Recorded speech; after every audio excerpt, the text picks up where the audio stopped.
नमस्कार दोस्तों, मैं ललित गुरु टीवी लाइव में आपका स्वागत है। मैं कुछ महत्वपूर्ण जानकारियों से आपको अवगत कराना चाहता हूँ। सहारा रिफंड पोर्टल पर सभी को पता है कि आज किस प्रकार की गतिविधियाँ हो रही हैं। यह हमारा दुर्भाग्य है कि आज हम जिन प्रतिनिधियों पर विश्वास करते हैं वो हमारी समस्याओं को नहीं सुन रहे हैं। आज मैं कुछ आपको बताना चाहता हूँ। वह महत्वपूर्ण जानकारी यह है कि सभी को पता है कि लगभग 98% डिफिशियंसी कम्युनिकेटेड की समस्या सहारा रिफंड पोर्टल पर जानकारी स्वरूप दी जा रही है। मैं आपको बताना चाहता हूँ कि जिन एजेंटों ने अपने जमाकर्ता को दस्तावेज़ दिए हैं, सहारा इंडिया के प्रमाण पत्र चाहे पासबुक हो, और आज उन्हीं को डिफिशियंसी कम्युनिकेट बताना गलत है कहने का मतलब। और मैं इस चीज़ को प्रमाणित साक्ष्य के साथ बताना चाहता हूँ, और मैं इस चीज़ को प्रमाणित साक्ष्य के साथ बताना चाहता हूँ। अभी कुछ समय लग रहा है, मेरे पास पूरे प्रमाणित साक्ष्य हैं जो इस बात को प्रमाणित कर देंगे कि सहारा इंडिया हमेशा झूठ बोलती थी, बोलती है और बोलती आई है। आज जैसा कि मैंने वीडियो में जो कहना चाहिए थंबनेल बनाया, उसमें लिखा है, ना मैं दूंगा ना देने दूंगा, हाई कोर्ट के आदेश हों या कहना चाहिए उपभोक्ता फोरम की हो, सहारा इंडिया के लिए कोई मायने नहीं रखता, क्योंकि सहारा इंडिया के पास सुप्रीम कोर्ट और सरकार है। और ये सभी को पता है कि सुप्रीम कोर्ट में कुछ न्यायाधीश हैं जो न्याय व्यवस्था को भी, जो उनके निर्णय देखते हैं, उसमें चाहे हाई कोर्ट हो चाहे सुप्रीम कोर्ट के वकील, वह भी आज सोच में पड़ जाती हैं कि यह न्याय व्यवस्था किस तरह होती जा रही है। मैं आपको बताना चाहता हूँ कि सहारा इंडिया द्वारा यह जानबूझकर किया जा रहा है, जानबूझकर है जो डाटा नहीं दिया जा रहा है। इन्होंने ठान रखा है कि मैं ना दूंगा न देने दूंगा। जिन्होंने इनके विरुद्ध कार्रवाई की है उनका तो मैं नहीं दूंगा, यही सिद्ध होता है। एजेंटों ने सहारा प्रमुख पर भगवान की तरह विश्वास किया। एक एजेंट तो ऐसा है कि उसने अपनी 7 एकड़ ज़मीन बेचकर जमाकर्ताओं का भुगतान दिया, वह खाते अपने नाम पर ट्रांसफ़र करवाए क्योंकि कंपनी ने भुगतान नहीं दिया। और आज जब वह डिमांड कर रहा है तो उसको लिखा रहा है डिफिशियंसी कम्युनिकेटेड। अब आप ही बताओ किसका दोषी कौन है? क्या एजेंट दोषी है? सभी को पता है कि सहारा प्रमुख को सरकारी संरक्षण प्राप्त है। कुछ नेताओं का इन पर विशेष रूप से कृपा दृष्टि है।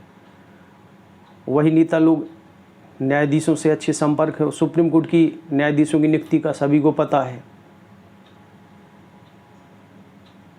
तो आदमी किसके पास न्याय की गुहार लगाएगा?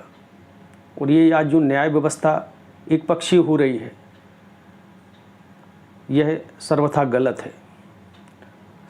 जब माननीय सहकारिता मंत्री जी द्वारा ईडी, सीबीआई आदि विभागों को बिठाकर इस समस्या को सुलझाया गया था, तो खाली मात्र सहारा प्रमुख को बचाने के लिए सुलझाया गया था, निवेशकों को नहीं।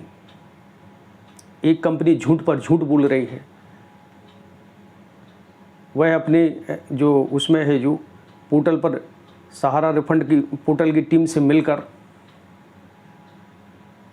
ये लिख कर दे रही है कि इनका डाटा मिस्टेक है, आधार से डाटा मैच नहीं कर रहा है, हस्ताक्षर वेरीफाइड नहीं है, मिसमैच है। तो ये किसकी जवाबदारी है?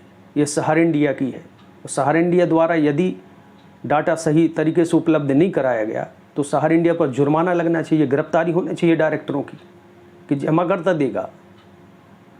आज जमाकर्ता से मास्टर फॉर्म मांगा जा रहा है। मास्टर फॉर्म कौन उपलब्ध कराता है? जिस संस्था में आपने पैसा जमा किया है। तो यह तो घोर अन्याय है। न्याय व्यवस्था का कोई महत्व ही नहीं रह जाता। अब ये कहना कि सोसाइटी का सदस्य नहीं है, सहारा एजेंटों को कह रहा है कि सोसाइटी के सदस्य नहीं, उनमें लिखा रहा है। मैं तो सोच में पड़ गया कि अभी तक एक भी एजेंट का जानकारी अनुसार मेरे पास तो नहीं है ऐसी कोई जानकारी कि जिसके एजेंट को 10,000 रुपये आया हो। इनने ठान रखा है सहारा इंडिया ने कि एजेंट का पैसा नहीं देंगे, चाहे वो मरे चाहे जिए। जमाकर्ताओं को भाई 100, जैसे उदाहरण स्वरूप 100 जमा करता है, 10% ख़त्म हो गए, 10% के डॉक्यूमेंट्स रह गए, 10% उसमें एजेंट हैं, वो चले गए।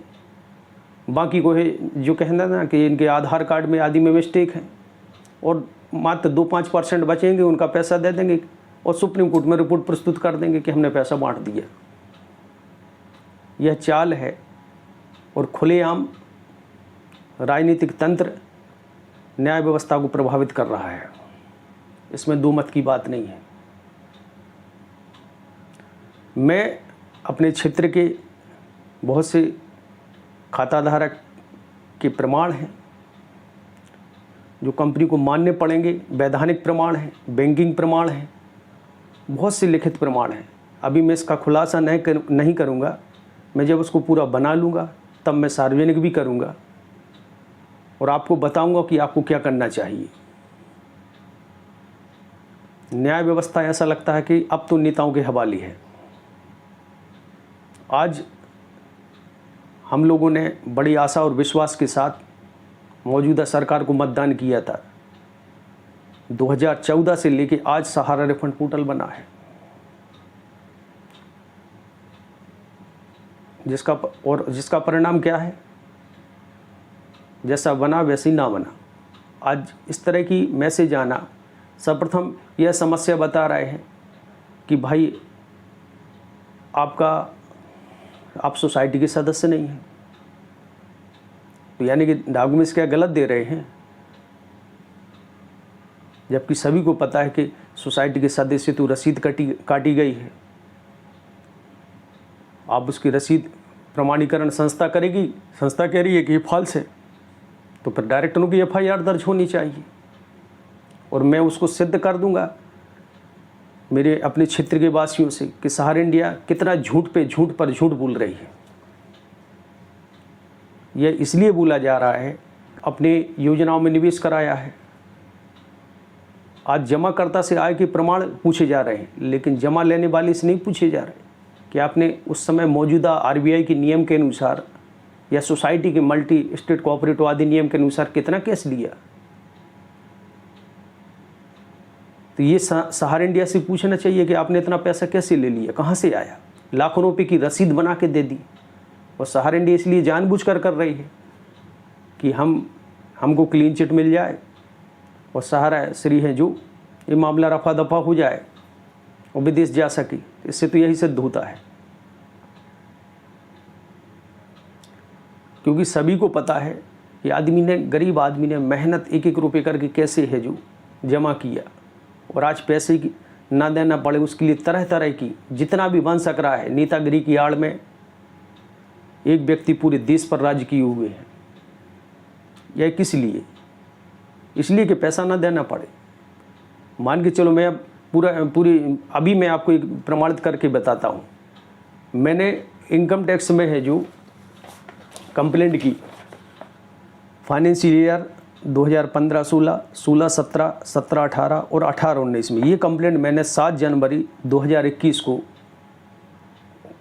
आयकर विभाग में की थी कि सहारा इंडिया द्वारा मेरा TDS काटा गया, नहीं दिया गया। कहने का मतलब TDS काटा गया लेकिन क्रेडिट जो आनी चाहिए वो अपडेट नहीं हुई। मैंने ऐसा डाला, सहारा इंडिया से पूछा गया तो सहारा इंडिया ने कहा मैंने कोई TDS नहीं काटा। ये लिखित ग्रीवेंस है, उस पर जो जवाब दिया था मेरे पास प्रूफ है। मैंने उसको देखा, मैंने किया TDS तो काटा है, पर TDS गया कहाँ? मैंने उसकी 1-1 रुपये की है जो उसका पूरा स्टेटमेंट निकाल के दिया, बैंकिंग जो था वो दिया, और फिर मैंने उस पर अपलोड किया। फिर मेरी क्रेडिट भी आ गई। अब मैंने सोचा कि इस पर सहारा इंडिया पर तो मानहानि का दावा होना चाहिए कि किस तरह झूठ बोलती है, लेकिन फिर मैंने सोचा कि रहने दो, हमने उसमें काम किया है, आगे ना बढ़े। तो सहारा इंडिया द्वारा इस तरह हमेशा ही झूठ झूठ झूठ ही बोला गया है, क्योंकि जब नियत में ही खोट हो तो बरगद कहाँ से हुई। और आज यही चल रहा है कि सहारा ने पैसा तो नहीं दिया, लेकिन माननीय सर्वोच्च न्यायालय ने आदेश दिया 5,000 करोड़ रुपए मिल जाएं, तो आज उसमें तरह तरह की कि आपकी परिपक्व मैच्योरिटी नहीं हुई का ये नहीं हुई। अरे काय की मैच्योरिटी का क्या शुद्ध फाल्स है। मल्टी स्टेट कोऑपरेटिव नियम के अनुसार एक भी नियम का पालन है जो संस्था द्वारा वैधानिक परिवेश में नहीं किया गया। स्वयं वीडियो जारी करते हैं, जमा तिथि लिखते हैं मार्च 2023 और बाद में लिखते हैं कि आपकी परिपक्व मैच्योरिटी आदि का हवाला दिया जाता है, जबकि सभी को पता है कि ऐसा कुछ नहीं है। और वर्तमान में ब्रांचें बंद हैं, जमाकर्ता का पैसा रीइन्वेस्टमेंट होता रहा है। अब वो चाहता है कि हमारा पैसा मिल जाए, तो जो भी है पैसा है वह देना चाहिए, ब्याज लगा के दो। कोई सोसाइटी का सदस्य, इसलिए तो ये लिख रहा है कि सोसाइटी के सदस्य ने कि पैसा ना देना पड़े। और CRCS मिली हुई है सहारा से, मैं इसे भी सिद्ध कर दूंगा कि इनको स्वयं पता नहीं कि हमको जवाब क्या देना है। इन्होंने तो 2-4-6 जवाब बना के रखे हैं। जिसकी मैच्योरिटी हो गई है उसको लिख रहे हैं कि 31 मार्च तक आपकी परिपक्व नहीं हुई है, और जिसकी मैच्योरिटी नहीं हुई है उस पर डाल रहे हैं कि आपका डाटा मिस्टेक है। तो इस तरह की हो रही है। सभी को पता है कि 2010 से सहारा इंडिया द्वारा कोऑपरेटिव सोसाइटी में फ्रेश पैसा लिया गया, रीइन्वेस्टमेंट किया गया। रीइन्वेस्टमेंट सभी को पता है, रियल एस्टेट हाउसिंग का क्यूशाम में फिर कोऑपरेटिव सोसाइटी में बहुत सा पैसा रीइन्वेस्टमेंट किया गया, फ्रेश भी लिया गया। और ये तो सभी सहकारिता मंत्रालय को भी पता है कि 86,000 करोड़ रुपए मूलधन में ब्याज तो अलग की बात है। वो पैसा गया कहाँ? और गया तो भाई कहाँ गया? क्या नेताओं की जेब में गया? विदेश गया? आखिर गया कहाँ? किस किस की आवाज़ बंद करोगी? सहारा प्रमुख जो, या तो उसका ये भी चैनल यूट्यूब है, इसको भी बंद करा सकते हैं कि उनके हाथ में सब है। क्योंकि हर आदमी का एक समय होता है। आज यदि हिंदू मुस्लिम की बात होती तो सभी लोग लड़ते। आज हिंदू के संगठनों से पूछो या मुस्लिम संगठनों से पूछो कि आपके कितने लोगों की समस्या जमाकर्ताओं के प्रति आप है जो आपकी समाज वालों ने आत्महत्या कर ली, उनके पीछे सहारा इंडिया से पूछा हो कि भुगतान क्यों नहीं दिया। हाई कोर्ट में सहारा इंडिया द्वारा जब हम लोगों ने रिट दायर की थी, उनके वकील खड़े हुए, उन्होंने नहीं बताया कि सोसाइटी पर एम्बार्गो लगा है। चुपचाप वकील साहब खड़े रहे, सहारा इंडिया की तरफ से जो आए थे। तो एक कंपनी झूठ पर झूठ बोल रही है और उसे राजनीतिक संरक्षण भी मिल रहा है। और मैं तो ये कहता हूँ कि यदि आप पैरोल रद्द करवा दो, ये सब डाटा है जो 15 दिन के अंदर यही कंपनी सही करके देगी। लेकिन ये शक्ति किसके पास है? केंद्र सरकार के पास में। और केंद्र सरकार सभी को पता है कि सहारा के विपरीत तो एक शब्द नहीं बोलेगी। तो इस तरह कैसे चलेगा? सभी को पता है कि जब फाइनेंशियल बंद हुई थी तो उस समय मौजूदा सरकार को दोषी मानती थी। अब सभी की आंखें खुल रही हैं। मैं भी मानता था कि उस समय की सरकार ने गलत किया, लेकिन जब मैंने उनके एक अधिवक्ता से पूछा जो हाई कोर्ट और सुप्रीम कोर्ट के केस लड़ती हैं कि भाई उस समय सरकार ने गलत किया और जिसका परिणाम भोग रहे, तब उन्होंने बताया कि सरकार ने गलत नहीं किया, सरकार ने जमाकर्ताओं को बचाया है। फाइनेंशियल का लेसन से जो RD हेतु दिया गया था वो सहारा इंडिया द्वारा है। कॉमर्शियल, उसकी आड़ में कॉमर्शियल योजनाएं चलाई जा रही थी और उन पर बार बार है जो रोकने हेतु प्रयास भी किया गया, नोटिस भी जारी हुए कि आप फाइनेंशियल के कार्य व्यापार में जो कर रहे हैं उसमें आप आरडी कर सकते, एफडी नहीं कर सकते। लेकिन सहारा इंडिया द्वारा ये गरूर था कि हमारी वर्कर ज़्यादा है, हमारा कोई कुछ नहीं कर सकता। मजबूरन मौजूदा सरकार ने निर्णय लिया कि ऐसा ना हो कि ये सब पैसा उगा के विदेश भाग जाएं, तो सरकार को जवाब देना पड़ेगा। तो सरकार ने उस पर रोक लगाई, लेकिन हम सहारा से प्रमुख समझ गए और वो राजनीति के आड़ राजनीतिक है जो बताते हुए कि भाई सरकार ने उनकी रोजी रोटी पर लात मार दी, जिसका परिणाम स्वरूप जमाकर्ताओं पूरे देश में नाराज़गी हुई और मौजूदा सरकार को है जो सत्ता से हाथ धोना पड़ा। और आज भी जिसने सहारा इंडिया के एजेंट और जमाकर्ताओं के साथ गलत किया, ये तो सभी को पता है कि वो सत्ता से बाहर हो गया। आज मौजूदा सरकार को समर्थन सभी का करने का कारण यह था कि भाई बहुत सी प्रगति हुई, बहुत सा विकास हुआ, लेकिन सहारा इंडिया के नाम पर विनाश ही हुआ। 2014 से लेकर आज भी भुगतान अटका हुआ है, कोई समाधान नहीं। और जैसे ही सरकार आई, सहारा इंडिया के जितना कहें तानाशाही बढ़ती गई, वॉलेट सिस्टम लागू किया गया, भुगतान दिया नहीं, लौट के है जो लौट के और एजेंट से कहा तुम जानो अथवा तुम्हारा काम जानो, आप मार्केट से कलेक्शन लाएं, 25% वॉलेट भरें, तब आपका भुगतान होगा। और आज सभी को पता है कि नियम कानून क्या हाई कोर्ट फोरम इन सब का तो कोई मायना ही सहारा इंडिया के सामने नहीं है। दर्जनों केस हैं, कोई नहीं है, कोई मायने ही नहीं रखती, कोई सुनने वाला नहीं। तो इस तरह लोकतंत्र कैसे चलेगा? आज जनप्रतिनिधियों का कर्तव्य है कि इन सब तथ्यों को रखें, लेकिन जब आप एक साक्षर व्यक्ति को, पढ़े लिखे व्यक्ति को मौका देंगे तब तो वो आपकी बात रखेगा। अब जिसको कुछ मालूम नहीं उसको बना देंगे और प्रतिनिधि बना देंगे, तो वो तुम्हारी बात क्यों सुनेगा? तो ये सब स्थितियां आज मौजूद हैं कि एक कंपनी किस तरह झूठ पर झूठ बोल रही है।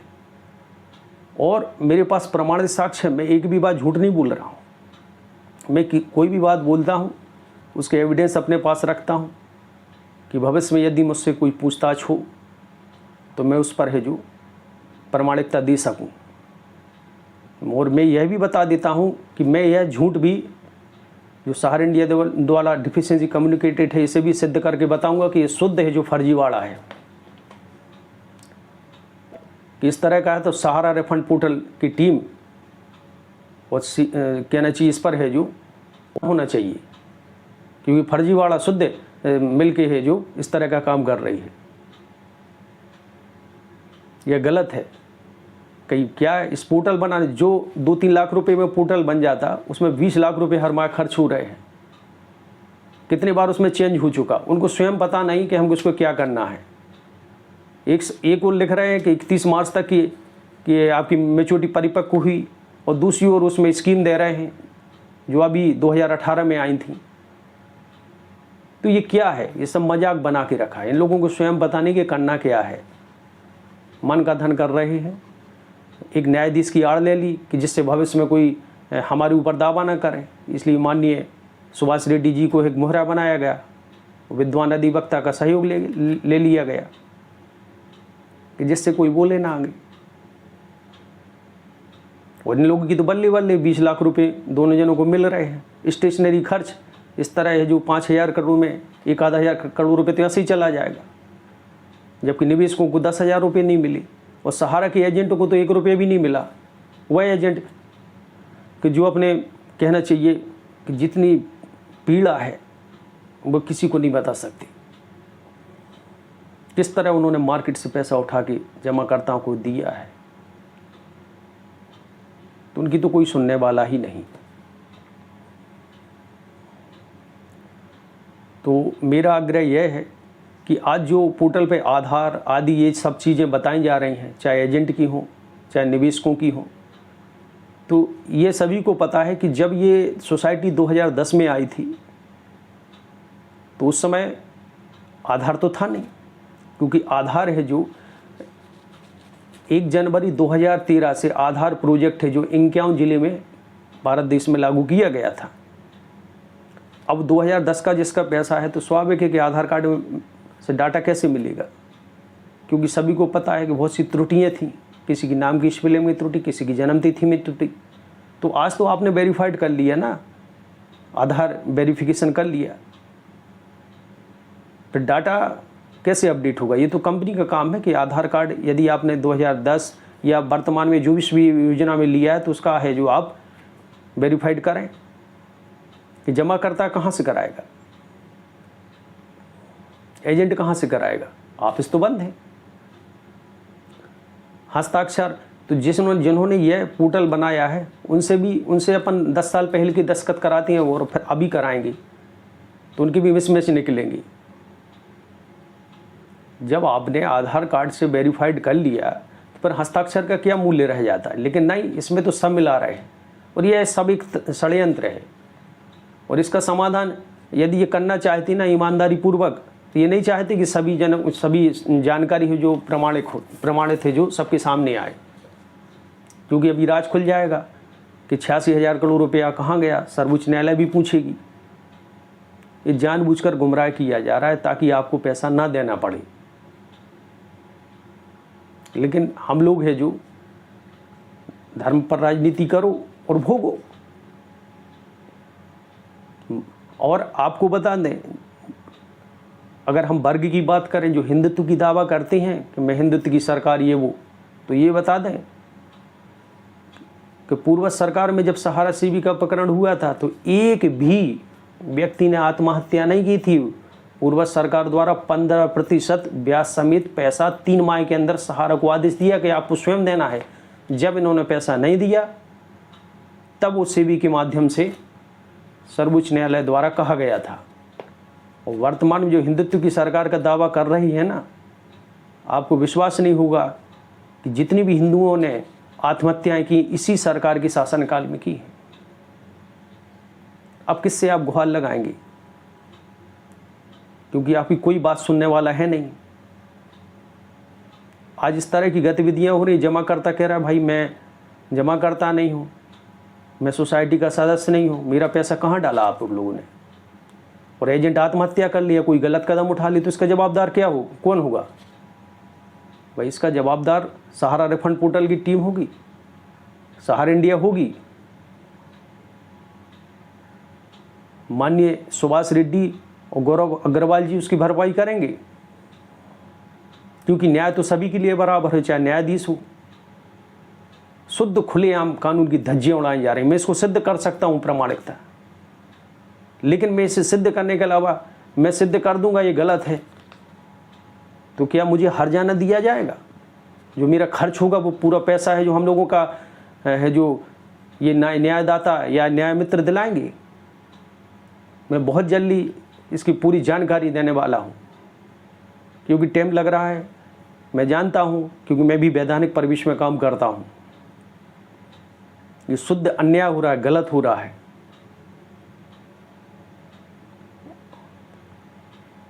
इस तरह की गतिविधियों का होना एक बड़े दुर्भाग्य की बात है।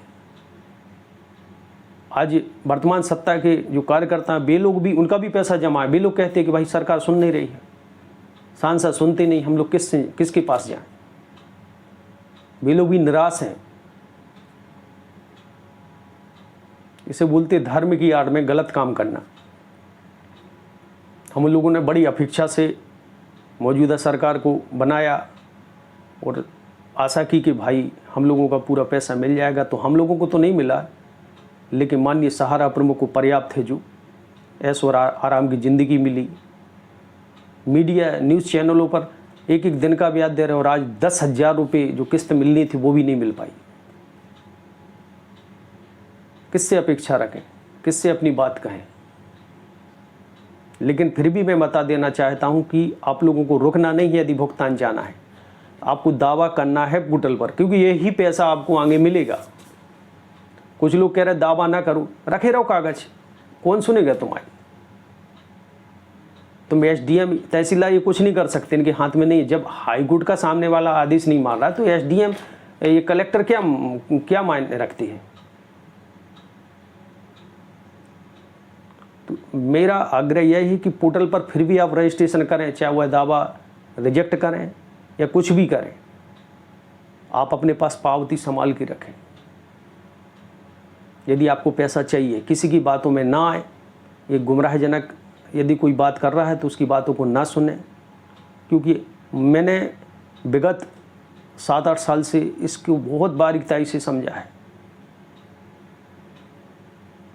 तो मैं आपसे यही निवेदन करूंगा कि पोर्टल पर अधिक से अधिक आवेदन करें। नहीं करना आपकी जवाबदेही। आपका पैसा है, जिसकी सलाह मानना हो वो व्यक्ति आपका पैसा दिला दे तो उसकी बातों में आओ, क्योंकि कंपनी को सभी को पता है कि अब आगे तो चलने वाली है नहीं, और हो सकता है कि आगे परिसीमांकन की सहाराश्री बीच बीच में भले ही किसी भी रूप में वो कह चुके हैं तो परिसीमांकन होगा, तो दावा उसी का मिलेगा जिसने दावा किया है। बाकी जो हल्ला कर रहे हैं, तो जैसे और कंपनियां भाग गई, जेबीजी, महाकोशल, उसी तरह सब शांत हो जाएंगी। एजेंटों पर दबाव डालोगे तो या तो वे आत्महत्या करेंगे, आत्महत्या करेंगे तो FIR होगी, तो जमाकर्ता को जेल जाना पड़ेगा। नियम कानून कुछ बचा नहीं, धीरे धीरे ख़त्म की होते जा रहे हैं। यदि कोई आवाज़ उठाता है तो उसको फंसा दिया जाता है, उसको जेल पहुंचा दिया जाता है। सही बात नहीं कर सकती। तो मैंने जो बात की है वो सहार इंडिया के विषय में जो मेरे पास प्रमाणित जानकारी है उसी विषय में की है। मेरा किसी भी सरकार से ना मैं समर्थन करता हूँ और ना उनके प्रति विरोध करता हूँ। जो सच्चाई उसको बताने का प्रयास करता हूँ। जो भी सरकार देश हित समाज हित में काम करे उसका सदैव सम्मान करता हूँ और उसको मतदान करता हूँ। तो आज सरकार को चाहिए कि ऐसा ना हो कि सहारा प्रमुख को बचाने के चक्कर में मध्य प्रदेश सहित बहुत सी जगह है जो आपको हार का सामना करना पड़े, आपकी सत्ता चली जाए। अभी भी मौका है कि कोई कठोर निर्णय लें और निवेशकर्ताओं का सभी जो पैसा डला हुआ है, आपके पास इतने अधिकार हैं, पावर है, आप चाहें तो मात्र 1 माह के अंदर पैसा दिला सकते हैं। जब आप इतने विभागों को शांत कर है, जो इतना बढ़िया आपने कदम उठाया था, लेकिन वह चकनाचूर हो गया, क्योंकि सभी लोग, जनता सोच रही थी हम लोगों के लिए पोर्टल बनाया, बाद में पता चला यह तो सहारा बचाओ पोर्टल बना है। आप चाहें तो MB वैली सरकारी नियंत्रण में लेके हजारों करोड़ रुपए के भुगतान जो क्यूसा, कमर्शियल, कोऑपरेटिव सोसाइटी आदि के पड़े हैं, सरकार द्वारा यदि MB वैली को अपने अंडर में ले लिया जाए और उसकी फंड वैल्यू भी ब्याज सहित आप दे दें जमाकर्ताओं को, तो जमाकर्ता आपको ज़िंदगी भर दुआएं देंगे और उस MB वैली से हजारों व्यक्तियों को रोज़गार भी मिलेगा, क्योंकि ये जमाकर्ताओं की मेहनत की कमाई है जो MB वैली में लगी है। सहार इंडिया की जो भी संपत्ति आज जो महंगे महंगे वकील हों,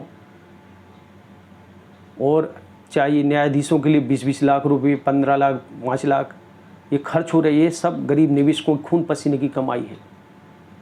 और ये पैसा जो गलत तरीके से उपयोग होगा तो वह फलेगा तो नहीं, क्योंकि यह कलहकारी पैसा है। किसी ने आत्महत्या कर ली, कोई दवाई आदि चीज़ों से प्रताड़ित होकर पैसा नहीं मिला और वह है जो मृत्यु हो गई, किसी की शादी टूट गई, तो यह कलहकारी पैसा है। यह आप अपने बच्चों पर तो लगाएंगे ही, तो ये ऐसा नहीं है कि उसका वह फलायमान होगा, निश्चित ही फलायमान नहीं हो सकता। तो मैं माननीय सर्वोच्च न्यायालय से और भारत सरकार से विनम्र निवेदन करूंगा कि बहुत हो चुका, अति हो चुका, अति सर्वत्र न वर्जति, अति हो चुका। इस तरह की गतिविधियों को बंद करें, क्योंकि दिसंबर नज़दीक है और सख्त से सख्त कार्रवाई करें। जय हिंद, जय भारत।